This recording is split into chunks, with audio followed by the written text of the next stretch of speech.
The Jim Crow laws were a collection of state and local statutes that legalized racial segregation in the United States, primarily in the South, from the late 19th century until the mid-20th century.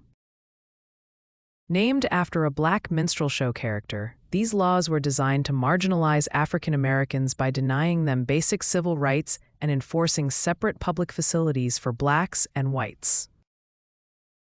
Following the end of the Civil War and the Reconstruction era, Southern states enacted these laws to erode the advancements made by African Americans.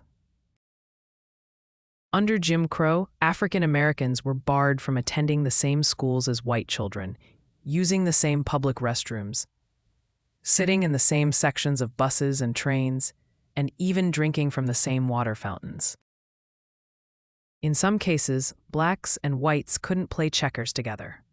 The laws mandated segregation in public spaces like parks, theaters, and restaurants, often under the guise of providing separate but equal accommodations. However, facilities for black people were frequently inferior, underfunded, and neglected compared to those for whites. Voting rights were severely restricted through tactics like literacy tests, poll taxes, and grandfather clauses, effectively disenfranchising many African Americans. These measures ensured that blacks had little political power to challenge these oppressive laws. The social and economic impacts were profound, as discrimination hindered access to quality education, employment, and opportunities for advancement. The brutality of Jim Crow was not just in the laws themselves, but in the culture of racism and dehumanization they perpetuated.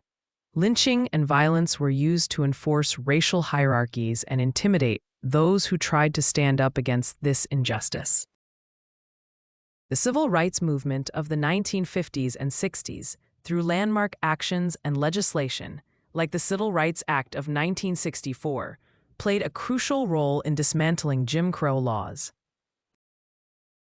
Though the laws are gone, the legacy of Jim Crow continues to influence American society today, reminding us of the importance of vigilance in the fight for equality.